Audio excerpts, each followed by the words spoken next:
हो गया. In the last part, we have seen the heterotrophic nutrition. Now let us see the autotrophic nutrition. In autotrophic nutrition, we have to study photosynthesis in detail. Now, let us see what is photosynthesis. Photo stands for light and synthesis for manufacturing. So, the green plants and blue-green algae are capable of converting the inorganic substances like carbon dioxide, water and minerals into the organic substances with the help of the energy from sunlight and the chlorophyll. That is the pigments present in the chloroplast of the plant.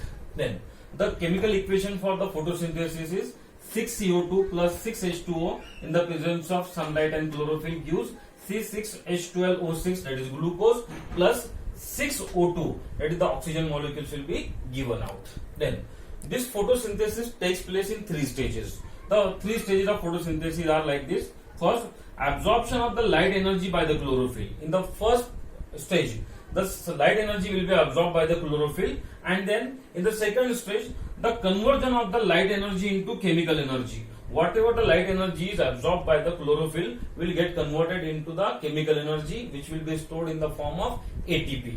Okay, and then the photosynthesis of water, that is the what you all already know that electrolysis of water, breaking of the water into hydrogen and oxygen by passing the electric current through it. In the same way, the water can be broken into oxygen and hydrogen by the light. That's why it is called as photolysis of water. Then the third stage is reduction of the carbon dioxide to glucose. Now see, what is mean by reduction? You all have already studied reduction. Reduction is either addition of hydrogen or removal of oxygen. You can see over here, when in the beginning there was carbon and there was no hydrogen, but when the glucose is formed, 12 hydrogens are coming over here. It means that during the reaction, hydrogens are added to the carbon dioxide to form the glucose. That is, carbon dioxide is reduced to form the glucose. Okay, so in this way, your photosynthesis takes place in 3 stages. First one is absorption of the light energy by the chlorophyll. Second, conversion of the light energy into chemical energy, that is ATP, and photolysis of the water. And third one, reduction of the carbon dioxide to glucose. Okay, you must remember over here that these 3 stages, okay, they may take place in different order. Okay, depending upon the adaptation of the plant. In some places where there is less water, the plant cannot afford to open the stomata during the daytime, and hence they collect the carbon dioxide at night, okay, and then prepare the intermediate and wait for the sunlight to come and then complete the photosynthesis. Okay, so this order may change. Okay, but whatever we have seen over here, it is not that much simple. Okay, the mechanism of photosynthesis is very complicated and we have to see it in very detail. So let us see what is the mechanism of photosynthesis. Start. Then now see the mechanism of photosynthesis. Okay, the photosynthesis is divided into 2 parts or 2 phases. That is light reaction or light phase, and second is dark reaction and dark phase. First, let us see what is light reaction or light phase.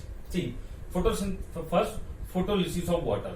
In the beginning, whatever the light energy is absorbed by the chlorophyll, that is used to break the water into hydrogen and oxygen. So first, this H2O will be acted upon by the energy and it will break into H plus and OH minus with the release of energy in the form of ATP.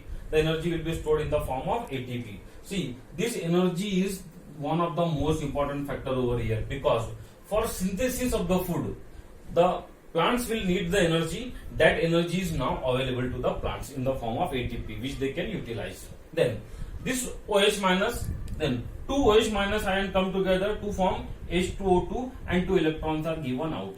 This H2O2 is nothing but the hydrogen peroxide. Then after that, this 2 H2O2 together come together. Okay, this 2 H2O2 will form 2 H2O and 1 oxygen molecule will be given out. Now see, this is another important factor over here. Okay, since the childhood we are learning that plants convert the carbon dioxide into oxygen. This is not true. Okay, whatever the oxygen is given out during the photosynthesis, that comes from the water, not from the carbon dioxide. There is no way to take the oxygen out from the carbon dioxide. Then after that, there is a chemical present in the plants called NADP, nicotinamide adenosine diphosphate.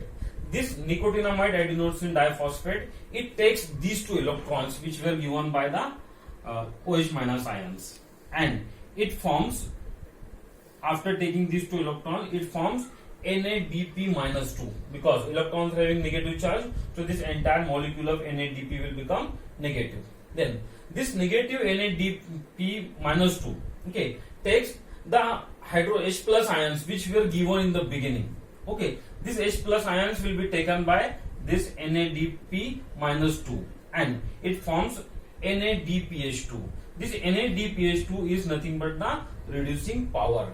Okay, if you remember, the third stage of photosynthesis was reduction of carbon dioxide to glucose, and you must know that in order to carry out the reduction, we need a reducing agent or reducing power. Now, in the light reaction, we got two important things. First is the energy which is stored in the form of ADP, which will be required for the completion of the photosynthesis, and second thing is NADPH2, that is the reducing power, which will be required for reduction of the carbon dioxide to glucose. Now let us see the dark phase of the photosynthesis.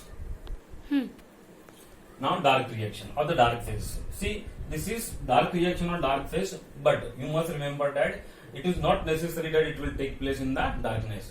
It can take place without the sunlight, that's why it is called as dark phase. In the dark phase, this CO2 first enters through the stomata. Now, if suppose CO2 is entering through the stomata, it may go out. Okay, so we need something to stop the CO2 into the leaf, and that something is nothing but ribulose diphosphate. It's a chemical which will accept the carbon dioxide. It is also called as carbon dioxide acceptor. Then once the carbon dioxide is available, now see, if you remember, in the light phase we got energy and we got the reducing agent, and now we got the carbon dioxide. Now this carbon dioxide goes through a cycle of reactions. Then this cycle was studied by two famous scientists, Andy Benson and Melvin Kelvin. So it got the name, that is Benson-Kelvin cycle. The name of the cycle is Benson-Kelvin cycle, and at the end of this Benson-Kelvin cycle, this carbon dioxide get reduced to glucose. Okay, and in this way photosynthesis is completed. At the end of this cycle, this ribulose diphosphate is also given out, and in this way the photosynthesis is completed in the plant. Okay, then there are some factors which affects the photosynthesis that we will see in the next class. Thank you.